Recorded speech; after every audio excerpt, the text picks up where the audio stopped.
Hello guys, നമ്മുടെ Goku Naruto യൂണിവേഴ്സിൽ എത്തിക്കഴിഞ്ഞാൽ എന്തൊക്കെ സംഭവിക്കും എന്ന് കാണിച്ചു തരുന്ന ചെറിയൊരു ഫാൻമേഡ് മാങ്കയുടെ പാർട്ട് 2 ആണ് നമ്മൾ ഇന്ന് നോക്കാൻ പോകുന്നത്. കഴിഞ്ഞ പാർട്ടിൽ നമ്മൾ ഈ ഒരു ഫാൻമേഡ് മാങ്കയുടെ പേര് പറയാൻ മറന്നുപോയി. എന്നാൽ നിങ്ങൾ ആരും കമന്റിൽ അത് ചോദിച്ചിട്ടുമില്ല. ഈ ഒരു ഫാൻമേഡ് മാങ്കയുടെ പേരാണ് ഡ്രാഗൺ ബോൾ ഷിപ്പുഡൻ. അപ്പോൾ ഈ ഒരു ഡ്രാഗൺ ബോൾ ഷിപ്പുഡന്റെ പാർട്ട് 1 കാണാത്തവർ ആ വീഡിയോ കണ്ടതിന് ശേഷം ഈ വീഡിയോ കാണാൻ വേണ്ടി ശ്രമിക്കുക. പാർട്ട് 1 ഞാൻ താഴെ ഡിസ്ക്രിപ്ഷനിലോ മുകളിൽ ഐ ബട്ടണിലും കൊടുത്തേക്കാം. അപ്പോൾ ഞാൻ കൂടുതലൊന്നും പറഞ്ഞു വലിച്ചു നീട്ടുന്നില്ല. ഒട്ടും തന്നെ സമയം കളയാതെ ഡയറക്റ്റ് വീഡിയോയിലേക്ക് പോകാം.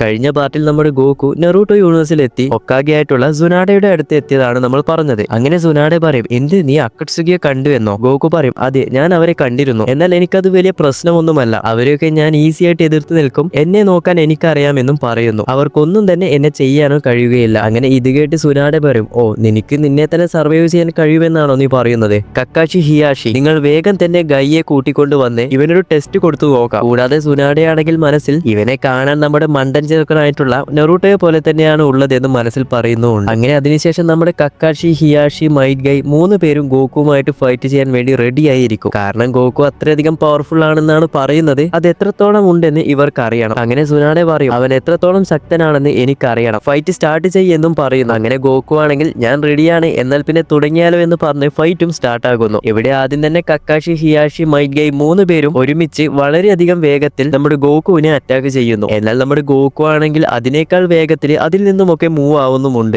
അങ്ങനെ കക്കാഷി ഗോക്കുവിന്റെ പുറകിൽ പോയി ഒരു ഫയർ ബോൾ ജുട്സ് യൂസ് ചെയ്ത് അതിലൊരു വലിയ ബ്ലാസ്റ്റും ഉണ്ടാകുന്നു. എന്നാൽ നമ്മുടെ ഗോക്കു ആണെങ്കിൽ ഒന്നും സംഭവിക്കാത്ത രീതിയിൽ അതിന്റെ ഉള്ളിൽ നിന്ന് നടന്നു വരുന്നുണ്ടാകും. അങ്ങനെ ഗോക്കു പറയും, നല്ലൊരു അറ്റാക്ക് ആയിരുന്നു അത്, എന്നാൽ എന്നെ ഡിഫീറ്റ് ചെയ്യാൻ ഇതൊന്നും മതിയാകില്ല. അങ്ങനെ ഇനി ഞാൻ തന്നെ തുടങ്ങാമെന്ന് പറഞ്ഞ് ഗോക്കു ലൈറ്റായി ഒരു എയർ പഞ്ച് കൊടുക്കും. അതായത് ഇവിടെ ഗോക്കു ഡയറക്റ്റ് ആയിട്ട് പഞ്ച് ചെയ്യുന്നതല്ല. ഗോക്കു പഞ്ച് ചെയ്യുമ്പോൾ ഉണ്ടാകുന്ന ആ ഒരു എയർ പഞ്ച് നമ്മുടെ മൈഗൈക്ക് കൊണ്ട് മൈഗൈ തന്നെ തെറിച്ചു വീഴുന്നു. ഇത് കാണുന്ന നമ്മുടെ കക്കാഷിയും ഷോക്കായി പോകുന്നുണ്ട്. അങ്ങനെ നമ്മുടെ ഗായ് സെൻസെ പറയും, നീ എന്നെ അടിക്കാൻ മാത്രമായോ എന്ന് പറഞ്ഞ ദേഷ്യത്തിൽ വാ കക്കാഷി, പ്ലാൻ ബി ചെയ്യാമെന്ന് പറഞ്ഞ് നമ്മുടെ കക്കാഷി ആണെങ്കിൽ ചിത്തോരിയൊക്കെ യൂസ് ചെയ്ത് പിന്നെയും എല്ലാവരും ചേർന്ന് ഗോക്കുവിനെ ഫൈറ്റ് ചെയ്യാൻ വേണ്ടി തുടങ്ങും. ഫൈറ്റിന്റെ ഒരു ഘട്ടത്തിലെത്തിയപ്പോൾ നമ്മുടെ കക്കാഷി ആണെങ്കിൽ ചിത്തോരി വെച്ച് ഗോക്കുവിനെ അടിച്ച് മുകളിലേക്ക് കൊണ്ടുപോയി അവിടെ നിന്ന് പിന്നെയും കക്കാഷി അടിച്ച് ഗോക്കുവിനെ താഴേക്ക് ഇടും. അങ്ങനെ ഗോക്കു താഴേക്ക് വീഴുന്ന സമയത്ത് ഒരു വലിയ ബ്ലാസ്റ്റ് ഉണ്ടാവുകയും ചെയ്യും. അങ്ങനെ കക്കാഷി, ഹിയാഷി, മൈറ്റ് ഗൈ 3 പേരും ഗോക്കുവിന് എന്തെങ്കിലും സംഭവിച്ചു എന്ന രീതിയിൽ നോക്കുമ്പോൾ ഗോക്കു പതിയെ എഴുന്നേറ്റ് പറയും, എനിക്ക് കുഴപ്പമൊന്നുമില്ല, നിങ്ങൾ നല്ല രീതിയിൽ ഫൈറ്റ് ചെയ്തു എന്ന് പറയുന്നു. അങ്ങനെ 3 പേരും പറയും, ഇത്രയും സമയം ഫൈറ്റ് ചെയ്തിട്ടും അവൻ ഒന്നും തന്നെ സംഭവിച്ചിട്ടില്ല എന്ന രീതിയിൽ നോക്കുകയാണ്. അങ്ങനെ അവസാനം 3 പേരും തങ്ങളുടെ മുഴുവൻ പവറും പുറത്തെടുക്കും. നമ്മുടെ ഹിയാഷി ആണെങ്കിൽ ബാക്കുഗൺ യൂസ് ചെയ്യും. കക്കാഷി നമ്മുടെ ഷെറിംഗൺ പുറത്തെടുക്കും. മൈഗി ആണെങ്കിൽ തന്റെ ഇന്നർ ഗേറ്റ് ഓപ്പൺ ചെയ്യുകയും ചെയ്യും. 3 പേരും നേരത്തെ ഉള്ളതിനേക്കാൾ വളരെ സ്പീഡിലാണ് മൂവ് ആവുന്നത്. ഇവിടെ ഫസ്റ്റ് തന്നെ മൈറ്റ് ഗൈ പുറകിൽ നിന്നും അടിക്കാൻ നോക്കുമ്പോൾ ഗോക്കു അത് കണ്ടുപിടിച്ച് മൈറ്റ് ഗൈനെ തന്നെ അടിച്ചു തെറിപ്പിക്കുന്നു. അതിനുശേഷം കക്കാഷിയും ഹിയാഷിയും പിടിച്ചു വെക്കുന്നുമുണ്ട്. അത് കഴിഞ്ഞതിന് ശേഷം നമ്മുടെ ഹിയാഷി ആണെങ്കിൽ നമുക്കറിയാം ഹിയാഷിക്ക് ബ്യാക്കുഗൺ ഉണ്ട്. പുള്ളിക്കാരൻ ഗോക്കുവിന്റെ ചാക്ര പോയിന്റ് നോക്കി, അതായത് വീക്ക് പോയിന്റ് നോക്കി ഗോക്കുവിനെ അടിക്കാൻ വേണ്ടി തുടങ്ങും. അപ്പോൾ തന്നെ നമ്മുടെ കക്കാഷി ഒട്ടും സമയം കളയാതെ ഗോക്കുവിനെ അടിച്ച് തെറിപ്പിക്കുകയും ചെയ്യും. അത് കഴിഞ്ഞ് നമ്മുടെ മൈറ്റ് ഗൈ ആണെങ്കിൽ പറന്നു വന്ന് ഗോക്കുവിന് ഒരു കിക്കും കൊടുക്കുന്നു. അങ്ങനെ പിന്നെയും നമ്മുടെ ഗോക്കു താഴേക്ക് വീഴും. അങ്ങനെ നമ്മുടെ ഗോക്കു ആണെങ്കിൽ പതിയെ എഴുന്നേറ്റ്,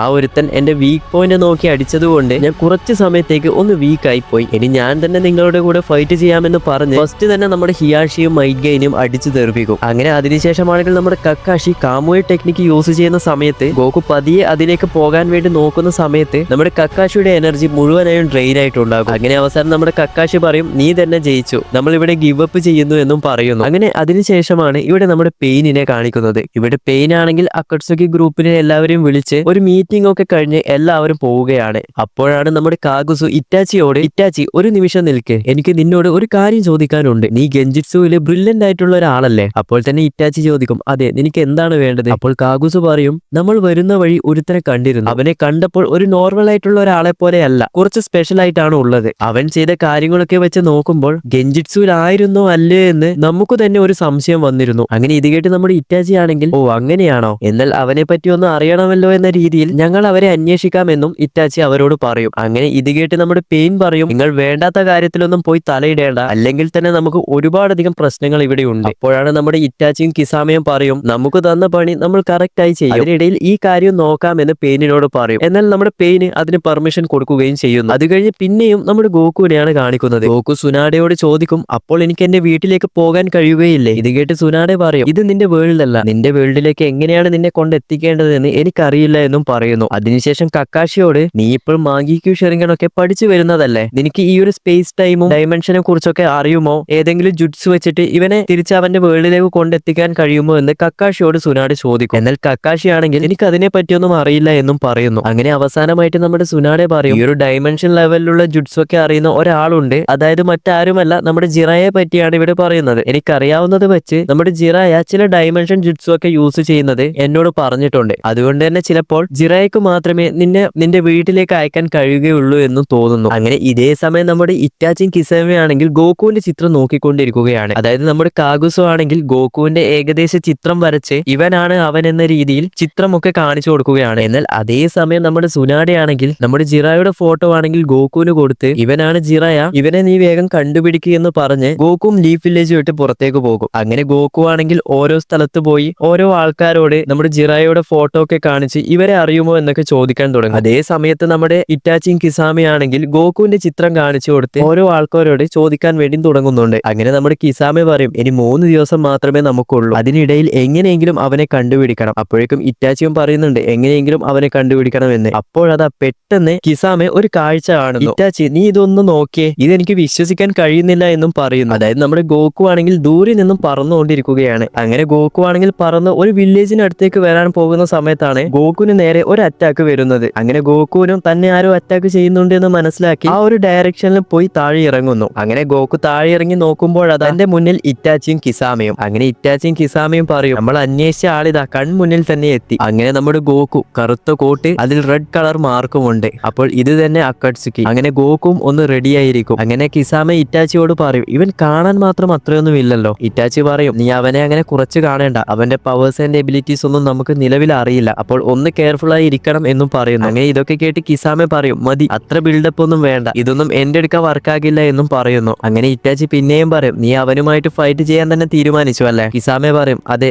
എനിക്ക് അവനുമായിട്ട് ഫൈറ്റ് ചെയ്യണം. അങ്ങനെ ഗോകുവുമായിട്ട് ഫൈറ്റ് ചെയ്യാൻ നമ്മുടെ കിസാമെ ഓൾറെഡി റെഡി ആയിരിക്കും. അങ്ങനെ കിസാമെ പറയും ഞാനാണ് കിസാമെ, നിന്നെ കണ്ടുമുട്ടിയതിൽ സന്തോഷം എന്നും പറയുന്നു. എന്നാൽ നമ്മുടെ ഗോകു പറയുന്നത് എന്നാൽ നിന്നെ കണ്ടുമുട്ടിയതിൽ എനിക്ക് അത്ര സന്തോഷമില്ല, സോറി, എനിക്ക് നിന്റെ കൂടെ ഫൈറ്റ് ചെയ്യാനും സമയമില്ല എന്ന് പറഞ്ഞ് ചെറിയൊരു അറ്റാക്ക് നമ്മുടെ കിസാമയ്ക്ക് കൊടുക്കുന്നു. എന്നാൽ നമ്മുടെ കിസാമയാണെങ്കിൽ തന്റെ സോഡ് വെച്ച് അത് ബ്ലോക്ക് ചെയ്യുകയും ചെയ്യുന്നുണ്ട്. അങ്ങനെ നമ്മുടെ ഗോകുവും അപ്പോൾ ഇവന്റെ കൂടെ എന്തായാലും ഫൈറ്റ് ചെയ്യണമല്ലേ എന്ന് പറയുമ്പോൾ തന്നെ നമ്മുടെ കിസാമെ സാമേഹാട വെച്ച് ഗോകുവിന് അടുത്തേക്ക് അറ്റാക്ക് ചെയ്യാൻ വേണ്ടി എത്തുമ്പോഴേക്കും ഗോകു പെട്ടെന്ന് തന്നെ കിസാമയുടെ പുറകിലെത്തും. അപ്പോൾ തന്നെ കിസാമ ഒന്ന് ഞെട്ടിപ്പോകുന്നുണ്ട്, ഇവൻ ഇത്രയധികം സ്പീഡുണ്ടോ? അതുപോലെ തന്നെ നമ്മുടെ ഇറ്റാച്ചിയും ഒന്ന് ഞെട്ടിപ്പോകുന്നുണ്ട്, ഇത് എക്സ്ട്രീംലി ഫാസ്റ്റ് ആയിട്ടാണ് ഉള്ളത്, ഒരു ടൈജിറ്റ്സു യൂസറിന് ഈക്വൽ ആയിട്ടാണ് ഇവന്റെ ചാക്ര ഉള്ളത് എന്നും പറയുന്നു. അങ്ങനെ പിന്നെയും നമ്മുടെ ഗോകു കിസാമയുടെ പുറകിലെത്തി ഒരു കീ എനർജി വെച്ച് കിസാമയെ അറ്റാക്ക് ചെയ്യാൻ വേണ്ടി നോക്കും. എന്നാൽ ആ ഒരു കീ എനർജി ആണെങ്കിൽ നമ്മുടെ സാമേഹാട വെച്ച് ബ്ലോക്ക് ചെയ്യും. അപ്പോഴാണ് ഗോകുവിന് ഒരു കാര്യം മനസ്സിലാവുന്നത്, തന്റെ അറ്റാക്കിൽ നിന്നുണ്ടായ ആ ഒരു എനർജി ആ ഒരു സോഡ് അബ്സോർബ് ചെയ്യുകയാണ്. അങ്ങനെ ഇത് കാണുന്ന കിസാമയാണെങ്കിൽ ഇറ്റാച്ചി അത് നീ കണ്ടോ, ഇത് വല്ല ഗെൻജിറ്റ്സു ആണോ എന്ന് ചോദിക്കുന്നു. ഇറ്റാച്ചി പറയും ഇത് ഗെൻജിറ്റ്സു ഒന്നും അല്ല. നമ്മുടെ കിസാമെ പറയും അവന്റെ ചാക്ര കുറച്ച് സ്പെഷ്യൽ ആയിട്ടാണ് ഉള്ളത്, എന്റെ സാമേഹാട വരെ എക്സൈറ്റഡ് ആയി പോയി. അങ്ങനെ നമ്മുടെ ഗോകു ആണെങ്കിൽ എന്നാൽ പിന്നെ നീ തന്നെ ഇത് പിടിച്ചോ എന്ന് പറഞ്ഞ് ഗോകു പതിയെ കാമേഹാമേഹ എന്ന് പറയാൻ വേണ്ടി തുടങ്ങും. ഇത് കേട്ട് നമ്മുടെ കിസാമയാണെങ്കിൽ ഇവൻ എന്താണ് എന്തോ പ്രാർത്ഥിക്കുന്ന രീതിയിൽ എന്ന് ചിന്തിക്കുമ്പോഴാണ് നമ്മുടെ ഇറ്റാച്ചി പറയുന്നത് ഇത് കണ്ടിട്ട് എന്തോ ഒരു സാധാരണ എനർജി പോലെയല്ല, അവിടെ നിന്ന് വേഗം മാറെന്ന് കിസാമയോട് പറയും. അപ്പോഴേക്കും നമ്മുടെ ഗോകു ആണെങ്കിൽ കാമേഹാമേഹ റിലീസ് ചെയ്തിട്ടുണ്ടാകും. എന്നാൽ നമ്മുടെ കിസാമയാണെങ്കിൽ ഇതൊക്കെ ഞാൻ ഈസി ആയിട്ട് തടയുമെന്ന് പറഞ്ഞ് ആ ഒരു സോഡ് വെച്ച് ആ ഒരു കാമേഹാമേഹ ബ്ലോക്ക് ചെയ്യാൻ വേണ്ടി ശ്രമിക്കും. എന്നാൽ ഗോകുവിന്റെ കാമേഹാമയെ പറ്റി ഞാൻ പറയേണ്ട ആവശ്യമില്ലല്ലോ, കിസാമയുടെ ആ ഒരു സാമേഹാടഹയെ തുളച്ച് കിസാമയുടെ ആ ഒരു നെഞ്ചിനും ആ ഒരു അറ്റാക്ക് കൊള്ളുന്നു. അതിനുശേഷം ആ ഒരു സോഡിൽ നിന്നും രക്തം വരുന്നു, കിസാമയുടെ വായിൽ നിന്നൊക്കെ ബ്ലഡ് വരാൻ വേണ്ടി തുടങ്ങും. അപ്പോൾ നമ്മുടെ ഗോകു ഇറ്റാച്ചിയെ നോക്കി പറയും നിങ്ങളോട് ഞാൻ ഒരു കാര്യം പറയാം, ഞാൻ വിചാരിച്ചു കഴിഞ്ഞാൽ നിങ്ങളുടെ ഈ ഒരു പ്ലാനറ്റ് തന്നെ ഇല്ലാതാക്കാൻ എനിക്ക് കഴിയും, എന്നാൽ അതിനെനിക്ക് തീരെ താല്പര്യമില്ല എന്നും പറയുന്നു. അപ്പോഴത് നമ്മുടെ നമ്മുടെ കിസാമെ പിന്നെയും എഴുന്നേറ്റ് ഞാൻ എത്ര വേഗം മരിച്ചു പോകുമെന്ന് നീ കരുതിയോ? അപ്പോഴാണ് നമ്മുടെ ഗോകു കാണുന്നത് കിസാമയുടെ മുറിവുകളൊക്കെ പതിയെ ഹീലാവാൻ വേണ്ടി തുടങ്ങുന്നു. അങ്ങനെ കിസാമെ പറയും, ഇവന്റെ കൂടെ ഫൈറ്റ് ചെയ്തപ്പോൾ എനിക്കൊരു കാര്യം മനസ്സിലായി. ഇവന്റെ ബോഡിയിൽ അത്രയധികം ചാക്രയുണ്ട്. എന്നാൽ ഇത് ഇവന് കറക്റ്റ് ആയിട്ട് യൂസ് ചെയ്യാൻ കഴിയുമോ എന്ന് എനിക്ക് കറക്റ്റായി അറിയില്ല. അവന്റെ ബോഡിയും സ്പെഷ്യൽ ആയിട്ടുള്ളതാണ്. ഇവന്റെ ആ ഒരു ഔട്ട്ഫിറ്റ് കണ്ടാൽ തന്നെ മനസ്സിലാകും ഇവനൊരു വാരിയർ പോലെയാണ് ഉള്ളത്. അങ്ങനെ ഇറ്റാച്ചി പറയും, ഇനി നമുക്ക് റിസ്ക് എടുക്കണ്ട,